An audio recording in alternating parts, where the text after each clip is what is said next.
another EV manufacturer. In fact, this is Anshul Gupta. He is the managing director for Okaya Electric Vehicles. Okaya, in fact, manufactures electric scooters.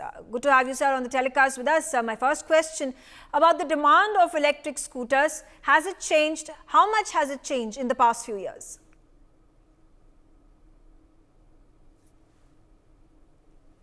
In the last few months, ever since the subsidy changes and the regulation came out, the volumes have been sort of stagnant, but we're seeing a lot of penetration into the rural market also at the same time, not as expected in terms of the volumes that everybody was desiring from the sector, but fairly constant. We did see a growth in the sector till last year before the subsidies were sort of tapered down. But yeah, so far it's been not promising in this financial year for everybody. Okay. Now, another statistical question that I would like you to answer is how many electric scooters have been sold in Delhi so far?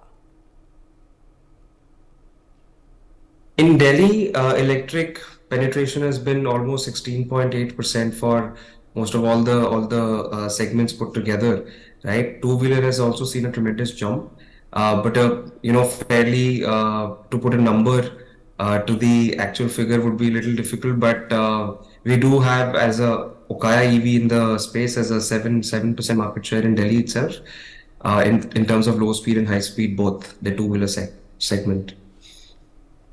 Now, Mr. Anshul Gupta, what according to you as an e-scooter manufacturer are the key reasons, or what are the impetuses for which people end up switching to electric vehicle and particularly electric scooter in your domain of things? So principally, we are seeing a lot of people shifting to electric scooter, obviously because of the economics that work out over, the cost that is saved for the end consumer. We are also seeing a lot of people migrating from, public transport onto a private transport, wherein they've saved money over time and, want to get personal mobility into picture. So they're trying to switch to electric. So that being the foremost reason for people to is ease of commute while saving money at the same time, and being able to get the total cost of ownership being less than that of a nice vehicle. So it becomes more promising for people in the long run to switch to electric. So that's principally the driver. And also at the same time, I think there's a momentum that is being caught on by people. There is a growing sense of knowledge with respect to consumers that pollution is becoming a thing where everybody in Delhi has to deal with it. So whatever bit people can contribute with, they're trying to do that. Right. Now, in terms of the daily ease of use and operation, how do electric scooters compare to the regular petrol and diesel run scooters? In terms of daily use and ease, it's fairly easy. There are no waiting lines that you have to wait for, in electric vehicles for charging. You can just charge it at your home while you're asleep, or you can swap it from a swapping center. So the fair use of the scooter is very, very easy. And at the same time, the riding experience that the consumer gets while driving any electric scooter is fairly great. And it's a really joyful experience. At the same time, the total cost of ownership over the lifetime is very low, so you can break even as per your usage, and you can start earning over this expense you've done in over 6 months to 1 year, because of the recurring cost is really less. And at the same time, when you think about the after sale support or the servicing, there's not much to service other than the battery and the other components for upkeep, and no expensive spare parts also. Right, so if the battery is maintained and no oiling, no greasing, all of those things are not a part of the upkeep and services, so it becomes fairly easy for the consumer to get the ROI as soon as possible.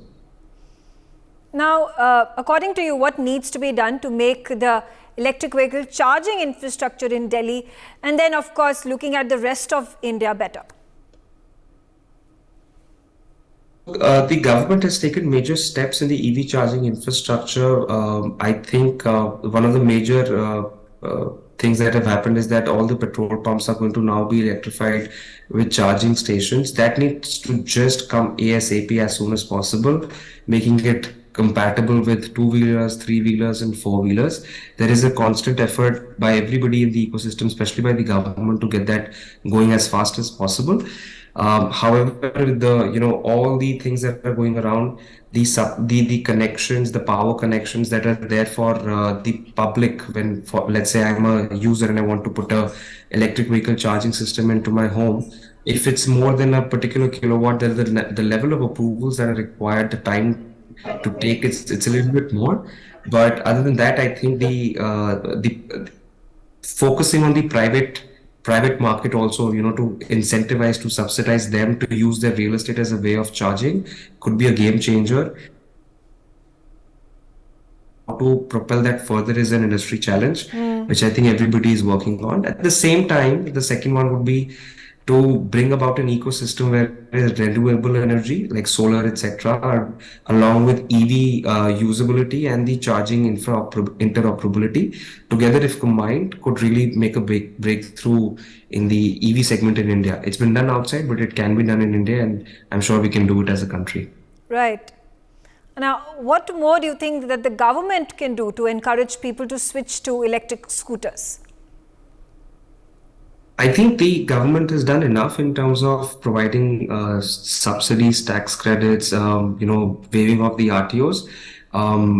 Probably more awareness is something that, like how we have taken as a country Swachh Bharat Abhiyan, how it's become a mission across the India. Everybody in the country knows about it. Everybody in the organizations, whether it's in A grade city or a C grade city, whatever tier it is, everybody is one with that entire mission. So I feel much has been done on the incentives, subsidies, etc. Now what it needs is it's a horizontal connection across the country, which was done successfully with multiple Digital India, or even with Swachh Bharat Abhiyan. So something like that as an initiative could really get the entire nation going, right, and bind it together. So I don't think in terms of monetary anything else, because much has been done and they're continuing and the plans are already set in motion.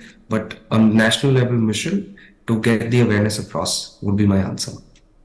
Okay, now how do you think the government, both at the center and at the state, be able to encourage businesses such as yours to help India achieve its net zero emissions goal? So the state and the center government together, the kind of foundations that have been laid out in the schemes have helped to, whether it's carbon neutral footprint or the kind of subsidies that are available when you go from, whether it's net metering, anything when it's comes to a plant manufacturing unit. So there are a lot of incentives available. There are certifying agencies. So yes, we do get the urge to drive ourselves more faster into that entire speed of change of ecosystem. And yes, I think it comes down to an individual's intention to switch faster. No amount of push from the government can only incentivize, educate. Then it's on to an individual how best to use that knowledge and availability and put into use. So we as a company are fully moving towards it, and we are trying to be net neutral as well in the coming years. Right. How do you think the electric vehicle industry is going to add value to India's economy in the years to come? The EV segment or the EV mobility space will attract a huge tons of foreign direct investment, as well as getting a part of the manufacturing. All of these things will be manufactured and are getting manufactured in India. So we are seeing a huge increase in the manufacturing acquisitions happening, lands being invested in different states of the country. So we are seeing a lot of workforces being trained. So I do see that this is going to be automotive segment, and especially EV is going to play a vital part of the entire GDP by 2030. As we are seeing the penetration within the different states is varied, and the push for localization is tremendous. So it automatically prompts investments from foreign companies as well as Indian companies, and helps establish a network of engineers, trainees, development centers, and also the manufacturing workforce. So I'm seeing it personally as a huge value add in the coming future, and being an important part of the GDP. Now, how can India become the electric vehicle manufacturing hub for the world?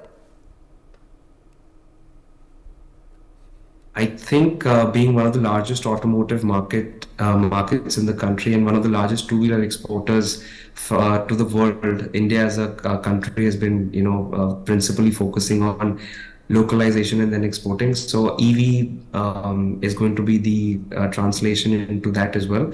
We are seeing that with mobile phones. We have seen that with solar. How India as a country has been able to export drastically with the recent deal of iPhone and Apple and Tata doing the stuff subcontractual manufacturing, also globally exporting. I think EV is also going to be a part of the India is going to be part of the EV ecosystem in a big way, and yeah, that'll be my answer for that. Okay, all right. Thank you, Mr. Anshul Gupta, joining us on the telecast, sharing his views on what the trajectory that the Delhi government and the national capital will take in transforming itself as an EV state. For more such videos, subscribe to the NewsX YouTube channel, hit the bell icon.